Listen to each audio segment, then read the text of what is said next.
All right, welcome back everyone. Dr. Ben, not a real doctor here. Today I want to give you some reasons and a little explanation as to why you should take your time on your fitness journey. In order to understand this a little bit better, you really need to understand how your body adapts to physical demands. Any sort of workout is stress on the body. It's going to stress multiple systems. Your cardiovascular system, your nervous system, your skeletal system, muscular system, and your connective tissue. All of these different systems adjust at different times to the stimulus. And that can play a big part in how safe and how fast you progress in your fitness journey. So your neurological system is going to adapt the quickest. This is where your body learns how to use what it already has better. You get more coordinated, you can recruit more muscle fiber. You will actually, when you initially start working out, you'll see significant progress even from workout to workout. And this is your nervous system learning to use your body better. This doesn't continue on long term. Obviously, it initially ramps up and then kind of levels off. But as you do more and more complex movements, you will actually notice that it's possible to be very, very exhausted mentally, but physically feel pretty good. That's because you're conditioning your nervous system. Your cardiovascular system also adapts pretty quickly. Depending on what you're doing, there may not be any need at all to actually do specific cardiovascular training. Your cardiovascular system will condition just by doing the workouts that you're doing. If you're doing well-rounded workouts. If you're trying to do something like marathons or super endurance type stuff, then obviously you need to plan a little bit more for that and do specific training for that. But for general fitness, general health, your cardiovascular system will develop very well fairly quickly just by doing good rounded workouts. Now, as a note, these two systems develop the quickest, but they also fall off the fastest. The neurological system can drop off extremely quickly. You'll notice if you try to do a skill that you used to be very good at that you haven't done in a long time, you'll be very, very rusty. That's sort of where the expression rusty comes from. The nerves don't have the same connection that they used to, and you don't perform the skill at the same level.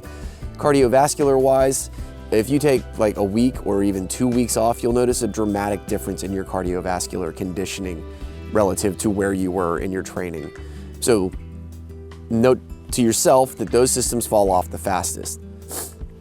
The next system to condition speed-wise is going to be your muscular system. Most of us are familiar with the muscle growth that accompanies long-term fitness training. This usually takes weeks to really notice a difference. It may be more pronounced if you drop some body fat.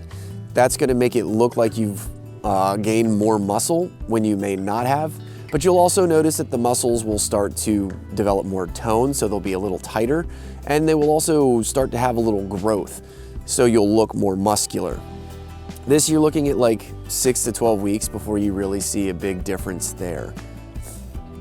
Once you develop the muscle, it's going to stay around a lot longer after you stop training.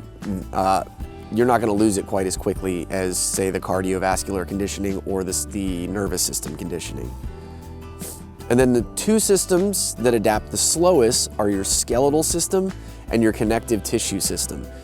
These two groups can take months to adapt. For connective tissue, you're looking at like 6 months to adapt to the stress of your workouts.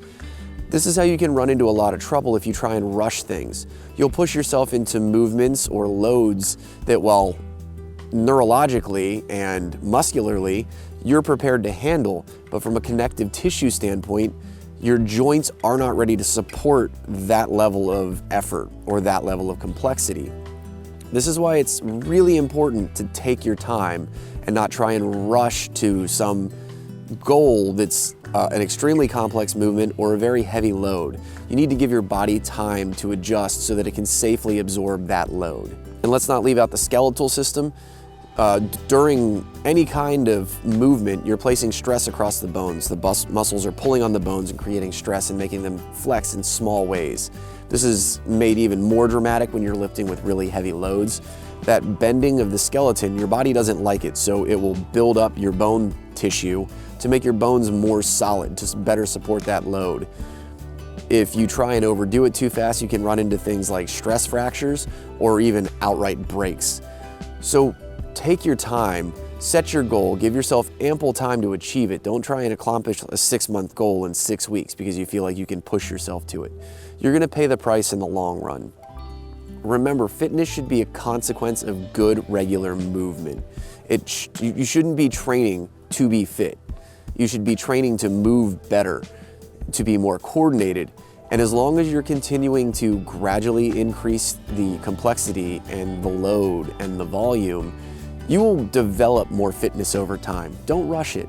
Understanding this concept will give you more patience and help you understand that fitness is a lifetime pursuit. It's not a get-rich-quick scheme. That's all I got for you today. If you have any questions, hit me up in the comments down below. If you liked the video, smash that thumbs up. Consider sharing the video with your friends, and you haven't already subscribed, please consider subscribing. Until next time, keep your life in motion.